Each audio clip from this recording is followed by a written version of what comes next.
Le président Laurent Gbagbo tient tout d'abord à vous remercier d'avoir répondu à cette invitation, preuve de l'importance que vous accordez à la vie démocratique de notre pays et à la nécessaire information de nos concitoyens. Il tient à préciser que cette rencontre est la première, mais ne sera pas la dernière. Il tient à ce qu'un point détaillé vous soit fait régulièrement quant à l'évolution de la situation politique du pays. Par cette déclaration, Son Excellence le président Laurent Gbagbo, ancien président de la République de Côte d'Ivoire, président du PPACI, souhaite faire le point des activités menées ces derniers jours, notamment les consultations qu'il a engagées avec de nombreux acteurs politiques à la suite de la décision du Conseil constitutionnel rendue le 8 septembre dernier. En sa qualité d'ancien chef d'État et de candidat déclaré à l'élection présidentielle, il a tenu à échanger avec plusieurs des personnalités dont les dossiers ont été déclarés irrecevables, afin de recueillir leurs analyses, leurs préoccupations et leurs propositions face à cette décision très lourde de conséquences. De ces discussions, deux principales options ont été évoquées. D'une part, l'idée de prendre le régime RHDP à son propre piège, en soutenant collectivement l'un des candidats retenus. À cet égard, le président Laurent Gbagbo tient à rappeler qu'il n'avait jamais soutenu, ni de près, ni de loin, un prétendu plan de précaution. D'autre part, la nécessité de résister par des actions démocratiques pour exiger des élections inclusives et le respect de la Constitution. Le président Laurent Gbagbo a entendu chacune de ces propositions. La première, bien que pertinente en théorie, n'a pas prospéré. Elle ne faisait pas l'unanimité ni parmi les candidats exclus, ni parmi nos concitoyens. De plus, il faut le dire clairement, les candidats retenus par le Conseil constitutionnel ne sont pas ceux investis par les grands partis politiques du pays. Dès lors, il n'y avait ni consensus, ni légitimité suffisante pour bâtir une telle stratégie. La seconde option, celle d'action démocratique et pacifique, s'est imposée comme la voie à suivre. Car notre véritable adversaire, ce n'est pas tel ou tel candidat. C'est le régime RHDP, avec à sa tête M. Alassane Ouattara, qui semble vouloir transformer la Côte d'Ivoire en un royaume personnel, où la Constitution n'est plus une boussole, mais un obstacle à contourner.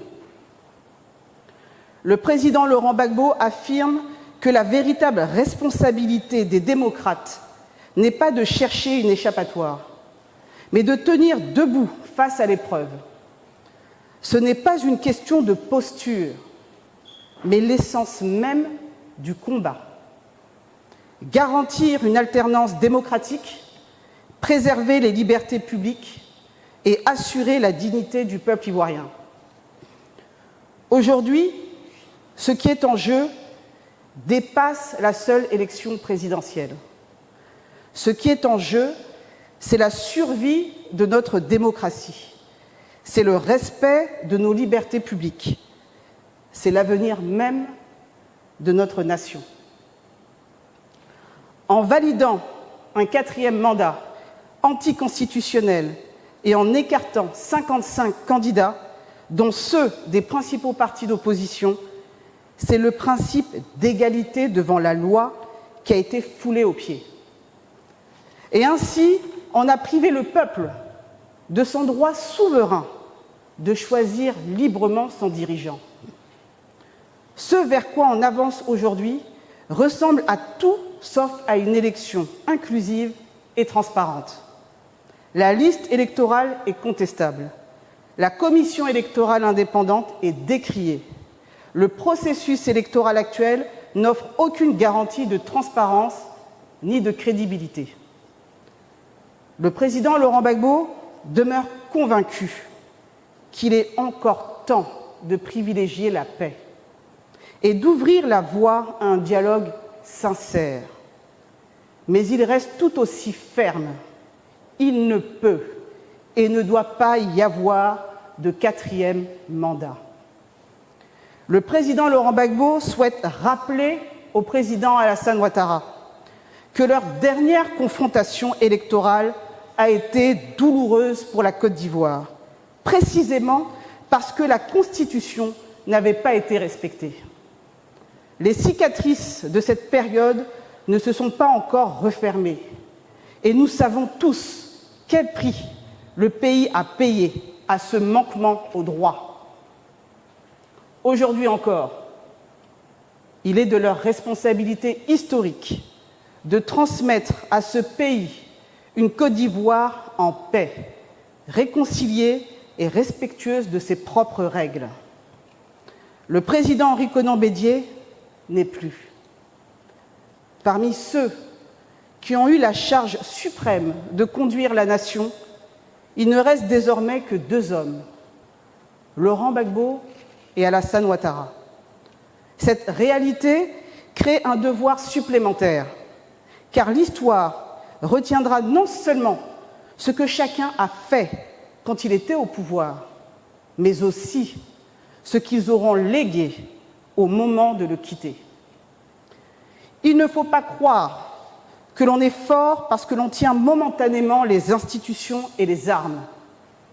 On n'est jamais fort tout le temps, et surtout, on n'est jamais plus fort que le peuple.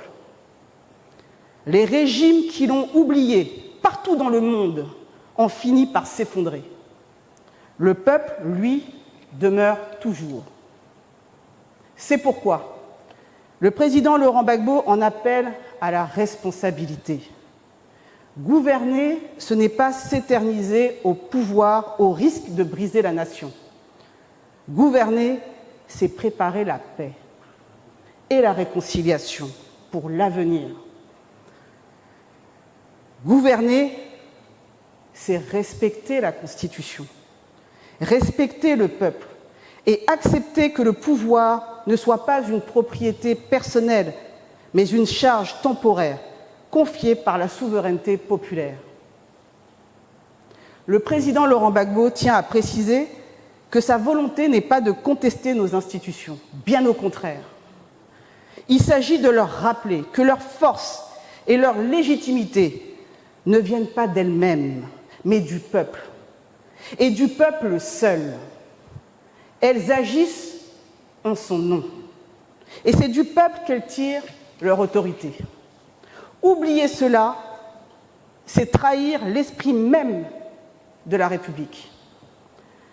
Le président Laurent Gbagbo insiste avec force.